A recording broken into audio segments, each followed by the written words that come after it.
നിങ്ങളുടെ favourite shows ഇനി ഒരിക്കലും മിസ്സാവില്ല. ഇപ്പോൾ C5 കാണും നിങ്ങളുടെ ഫേവറേറ്റ് ഷോസ് തികച്ചും സൗജന്യമായി. കൊലയാളിയായ സിദ്ധാർത്ഥനെ ഞങ്ങൾ എന്തെങ്കിലും ചെയ്തേക്കുമെന്ന പേടിയുണ്ടല്ലേ? അവനെ ഞങ്ങളുടെ പ്രതികാരത്തിൽ നിന്ന് രക്ഷപ്പെടുത്താൻ വേണ്ടിട്ടല്ലേ അവനെ കൊണ്ട് ദേവികയെ വിവാഹം കഴിപ്പിച്ചത്. എടി ഓ കേട്ടപ്പോ നിങ്ങളെന്തിനാ ഞെട്ടുന്നത്? എനിക്ക് നിന്നോടും മായോടും കുറച്ച് കാര്യങ്ങൾ സംസാരിക്കാനുണ്ട്. ചെല്ല്. ശരി അമ്മ, ഞാൻ അങ്ങോട്ട് ചെല്ലട്ടെ.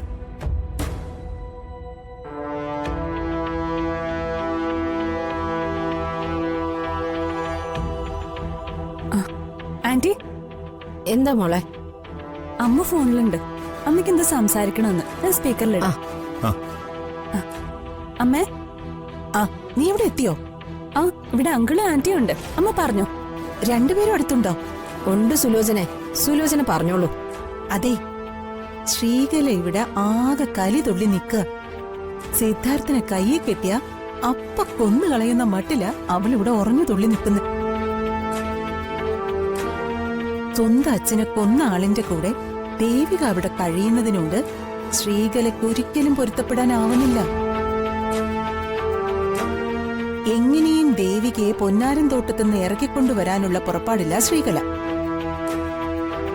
അല്ല, ദേവികയെ അവിടുന്ന് പുറത്താക്കുകയാണല്ലോ നിങ്ങളുടെയും ആഗ്രഹം. നിങ്ങളുടെ ആ ആഗ്രഹം അറിയാവുന്നത് കൊണ്ടാ ഞാൻ ഈ സന്തോഷ വാർത്ത നിങ്ങളെ വിളിച്ചറിയിച്ചത്.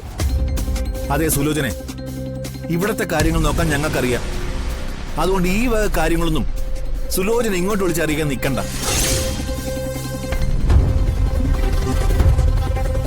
പറഞ്ഞത് മനസ്സിലായല്ലോ. ഇവിടത്തെ വിഷയങ്ങളിൽ സുലോചന ഇടപെടണ്ടെന്ന്.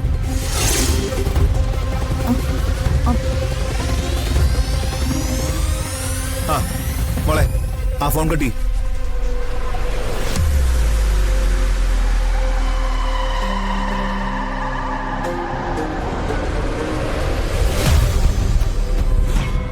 അതെ അങ്കിളെ, ഞാൻ ചോദിക്കുന്നോണ്ട് അങ്കിളിന് വിഷമമൊന്നും തോന്നരുത്. എന്റെ അമ്മ ഒരു ഉപകാരം ചെയ്യാനല്ലേ ശ്രമിച്ചത്. അതിനെന്തിനാ അമ്മ ശാസിക്കുന്നേ? കാര്യമുണ്ട് മോളെ. ഇത്തരം വിഷയങ്ങൾ കൂടുതൽ പേർ കൈകാര്യം ചെയ്താൽ അതെല്ലാം കുളവും.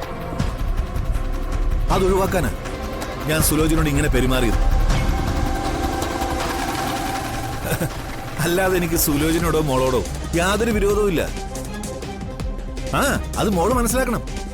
അത് മാത്രമല്ല, മോളത് അമ്മയെ പറഞ്ഞ് മനസ്സിലാക്കുകയും വേണം കേട്ടോ.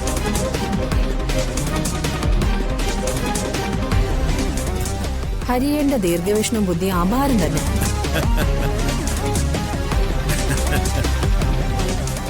ഇപ്പൊ മനസ്സിലായില്ലേ മോളെ?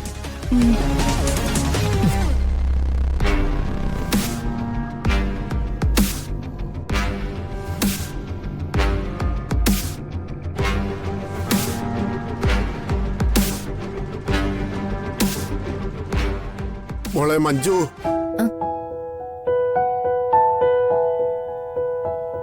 മോളെ നീ ഇതെങ്ങോട്ട് പോവാ? മുത്തശ്ശ, ഞാനൊന്ന് ക്ഷേത്രം വരെ പോയിട്ട് വരാം. കുറച്ച് നേർച്ചകൾ ബാക്കിയുണ്ട്, അതൊക്കെ ഒന്ന് തീർക്കണം. എല്ലാം അനീഷേട്ടന്റെ സ്വഭാവത്തിൽ മാറ്റം ഉണ്ടാവാൻ വേണ്ടി ഞാൻ നേർന്നതാ. ഇപ്പൊ അനീഷേട്ടന്റെ സ്വഭാവം പാടെ മാറി. ആള് നന്നായല്ലോ. ആ സ്ഥിതിക്ക് ഇനി നേർച്ചകളൊന്നും കടം വെക്കാൻ പാടില്ല. ഞാനത് നടത്തിയിട്ട് വന്നേക്കാം. മോളെ, ഇപ്പൊ ഈ വീട്ടിൽ നടക്കുന്ന കാര്യങ്ങൾ നോക്കുമ്പോ ഇവിടെ എല്ലാവരുടെ പേരിലും വഴിപാട് നടത്തേണ്ടതുണ്ടെന്നാ എനിക്ക് തോന്നുന്നത്. മോളൊരു കാര്യം ചെയ്യും, വഴിപാട് നടത്തിയില്ലെങ്കിൽ സാരമില്ല, എല്ലാവർക്കും വേണ്ടി പ്രാർത്ഥിക്കണം. ശരി മുത്തശ്ശ. മോള് പോയിട്ടോ.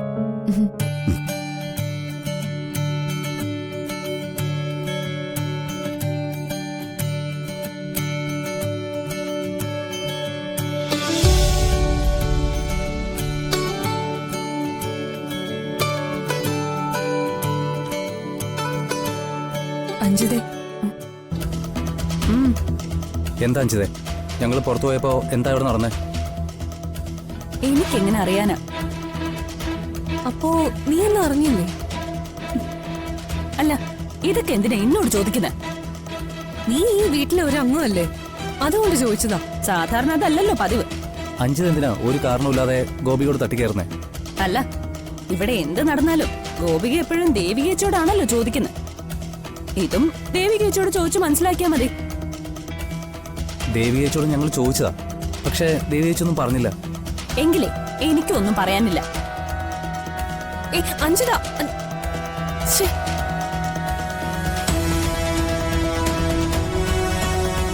ഇതിപ്പോ ആരോട് ചോദിച്ചിട്ടാ ഇവിടെ നടന്ന കാര്യങ്ങൾ നമ്മൾ മനസ്സിലാക്കേണ്ടത്?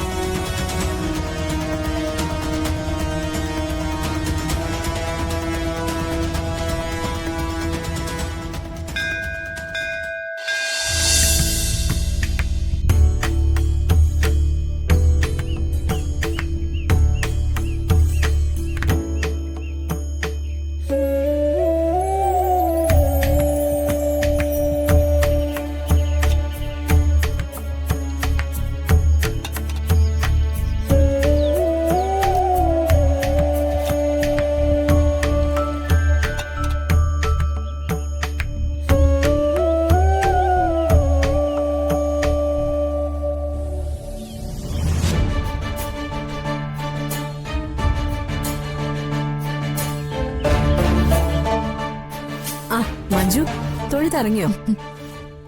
തൊഴുതു, വഴിപാട് നടത്തി. വഴിപാടോ? എന്ത് വഴിപാടാ നടത്തിയത്? അനീഷേട്ടിന് വേണ്ടിയുള്ള വഴിപാടായിരുന്നു. ഏട്ടന് ചീട്ടുകളിയും ദൂർത്തുമൊക്കെ കുറച്ചുണ്ടായിരുന്നല്ലോ, അത് മാറാനായി ഞാൻ ധാരാളം നേർച്ചകളൊക്കെ നേർന്നിട്ടുണ്ടായിരുന്നു. ഇപ്പൊ ഏട്ടന്റെ സ്വഭാവമൊക്കെ ആകെ മാറി. ചീട്ടുകളിയില്ല, മറ്റു ദുശീലങ്ങളൊന്നുമില്ല ഇപ്പോ. നേർന്ന വഴിപാടിന്റെയൊക്കെ ഗുണമായത്. ഏട്ടൻ ആളാകെ മാറി.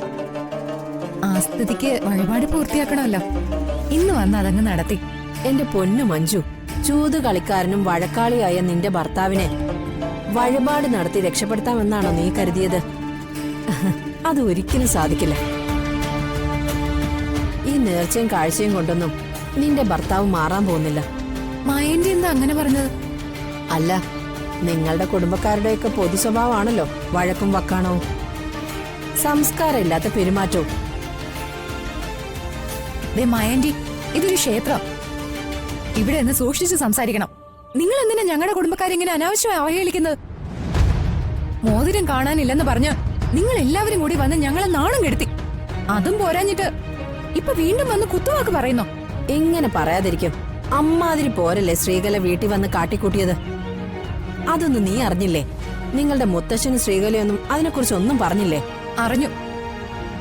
ശ്രീകലാന്റി അവിടെ വന്ന് പ്രശ്നം ഉണ്ടാക്കിയെങ്കിലേ അത് കണക്കായിപ്പോയി. ഇതല്ലേ നിങ്ങളുടെ സ്വഭാവം? ശ്രീകലാന്റി പറയുന്നതിൽ എന്താ തെറ്റ്? നിങ്ങൾ എന്നെ ഒരു കാരണമില്ലാതെ കുത്തി നോവിച്ച സ്ഥിതിക്ക് ഞാനും പറയും.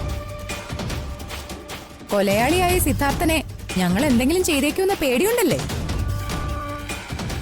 അവനെ ഞങ്ങളുടെ പ്രതികാരത്തിൽ നിന്ന് രക്ഷപ്പെടുത്താൻ വേണ്ടിട്ടല്ലേ അവനെ കൊണ്ട് ദേവികയെ വിവാഹം കഴിപ്പിച്ചത്. എടി, ഓ, കേട്ടപ്പോ നിങ്ങളെന്തിനാ ഞെട്ടുന്നത്? നിങ്ങളുടെ പദ്ധതി ഞാൻ മനസ്സിലാക്കിയതിന്റെ ഞെട്ടലായിരിക്കും അല്ലേ? സിത്തുവിനെ കൊണ്ട് ദേവികയെ വിവാഹം കഴിപ്പിച്ച വിധവയാകുന്ന പേടി കൊണ്ട് അവള് പിന്നീട് സിദ്ധാർത്ഥിനോട് പക വീട്ടില്ലല്ലോ. അപാര ബുദ്ധി തന്നെ. ഡൗൺലോഡ് ചെയ്യൂ C5 ആപ്പ്. കാണൂ എല്ലാ എപ്പിസോഡുകളും സൗജന്യമായി.